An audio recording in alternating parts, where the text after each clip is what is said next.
Welcome to GK land. दोस्तों, हमारा आज का टॉपिक है ओरछा रियासत। ये आएगा यूनिट 5 में।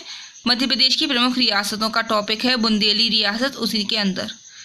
परिहार राजाओं के बाद ओरछा चंदेलों के अधिकार में था। चंदेल राजाओं के बाद में बुंदेलों ने ओरछा को अपनी राजधानी बनाई थी। ओरछा राजवंश के संस्थापक रुद्र प्रताप थे 1501 से 1531 तक। समकालीन किसके थे? मुगल साम्राज्य के संस्थापक बाबर के समकालीन थे। रुद्र प्रताप की मृत्यु के बाद उनके ज्येष्ठ पुत्र भारती चंद 1531 से 1554 तक थे, ओरछा के राजा बने। ओरछा के महल 1539 ईस्वी में भारती चंद के समय में बनकर पूरे हुए थे और इसी वर्ष में पुरानी राजधानी गढ़कुंडा से ओरछा लाई गई थी। अकबर के समय यहाँ के राजा मधुकर शाह थे, जिनके साथ मुगल सम्राट ने कई युद्ध किए थे। जहांगीर, जिनका नाम सलीम भी है, उन्होंने वीर सिंह देव बुंदेला को, जो ओरछा राज्य की बड़ौनी जागीर के स्वामी थे, पूरे ओरछा राज्य की गद्दी दे दी थी।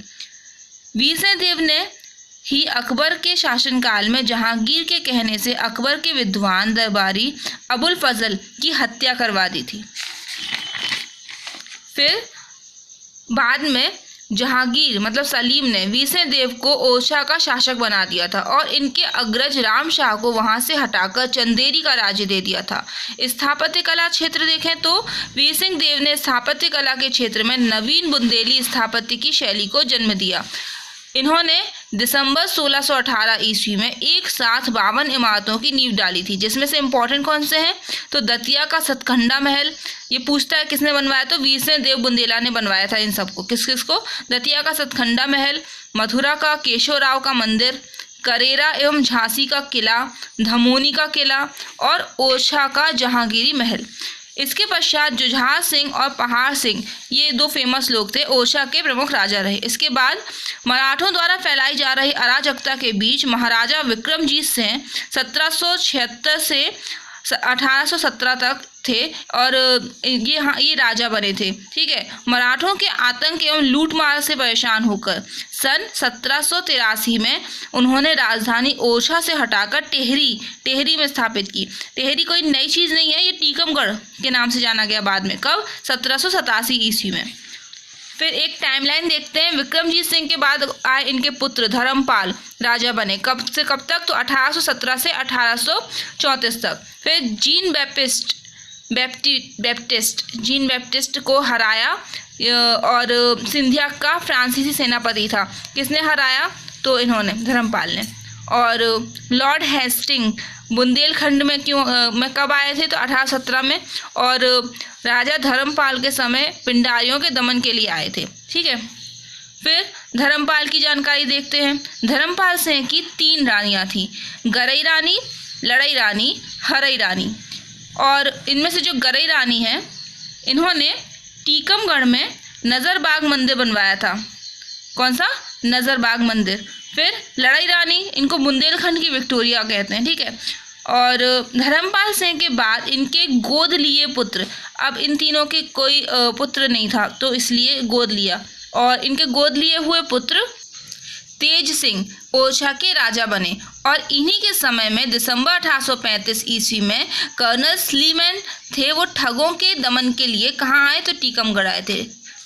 ठग्स ऑफ हिंदुस्तान जैसे मूवी से याद रख सकते हो आप ठग क्या होते हैं। क्योंकि तेज सिंह भी निसंतान थे, इनकी भी कोई औलाद नहीं थी, तो उन्होंने अपने वंशज भाई सुजान सिंह को गोद लेने की स्वीकृति पत्र में कंपनी को भेजा। ठीक है कि हम गोद लेना चाहते हैं। और इस स्थिति में तेज सिंह और धर्मपाल की जो विधवा थी रानी लड़ई सरकार के बीच में उत्तराधिकार का विवाद उत्पन्न हो गया। फिर इंपॉर्टेंट पॉइंट क्या बनता है कि बुंदेला विद्रोह के समय तेज सिंह ने चिरगांव के राव बखत सिंह की हेल्प की थी और वहीं बुंदेला विद्रोह के दमन में रानी लड़ई सरकार ने अंग्रेजों का साथ दिया था। तो बुंदेला विद्रोह के समय बुंदेलखंड और सागर नर्मदा क्षेत्र में गवर्नर जनरल का एजेंट मेजर स्लीमैन था। अब एक और इसकी टाइमलाइन भी देखते हैं कि बुंदेला विद्रोह कब हुआ, तो 1842 ईस्वी में हुआ। प्रमुख सूत्रधार कौन थे, तो जैतपुर नरेश परीक्षित या परीक्षित थे, जो कि दतिया के थे, ठीक है। फिर परीक्षित की गिरफ्तारी में मुख्य भूमिका किसकी थी, रानी लड़ई सरकार ने इनको गिरफ्तार करवाया था। फिर आता है नत्थे खां का रोल, तो नत्थे खां को झांसी की रानी लक्ष्मीबाई पर आक्रमण करने के लिए 9 या 10 अगस्त 1857 ईस्वी को रानी लड़ई सरकार ने भेज दिया था। नत्थे खां युद्ध में हारा और हारकर इंदौर भाग गया। फिर बुंदेलखंड की क्रांति में ब्रिगेडियर जनरल ह्यू रोज की मदद बाद में नत्थे खां ने की थी। लड़ई सरकार की मृत्यु हुई 1868 में और इनको ओरछा की विक्टोरिया कहा जाता है या फिर बुंदेलखंड की विक्टोरिया, सेम बात है। फिर एक बहुत इंपॉर्टेंट चीज़ है, आ सकता है बुढ़वा मंगल के बारे में लिखो, ठीक है। तो कैसे लिखोगे, ऐसे लिखोगे, और इसके मैं बता देती हूँ कैसे। तो बुढ़वा मंगल और कुछ नहीं, ये एक सांस्कृतिक आयोजन या फिर मेला होता है और इसका आयोजन 2 बार हुआ था। पहली बार हुआ था 1835 ईस्वी में, दूसरी बार हुआ था 1836 ईस्वी में। फिर इसमें राजा किसकी अध्यक्षता में, तो काशी नरेश श्री नारायण सिंह की अध्यक्षता में काशी में हुआ था और राजा चरखारी नरेश रतन सिंह की अध्यक्षता में सूपा में हुआ था।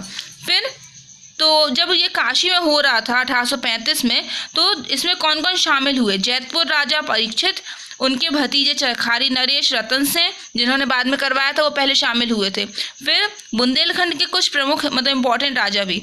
और इससे निष्कर्ष क्या निकला था कि अंग्रेजों के आतंक से मुक्ति पाने हेतु सभी एकजुट होकर प्रयास करेंगे, इन्हें ये रिजल्ट निकाला। फिर जब ये सूपा में हुआ था सेकेंड टाइम 1836 में नरेश रतन सिंह के नेतृत्व में, तो बुंदेलखंड की छोटी बड़ी रियासतें 42 रियासतों के साथ सभी जागीरदार उच्च अधिकारियों को आमंत्रित किया गया और सर्वसम्मति से अंग्रेज विरोधी मोर्चे का नेतृत्व या फिर दायित्व जैतपुर राजा परीक्षित को मिला।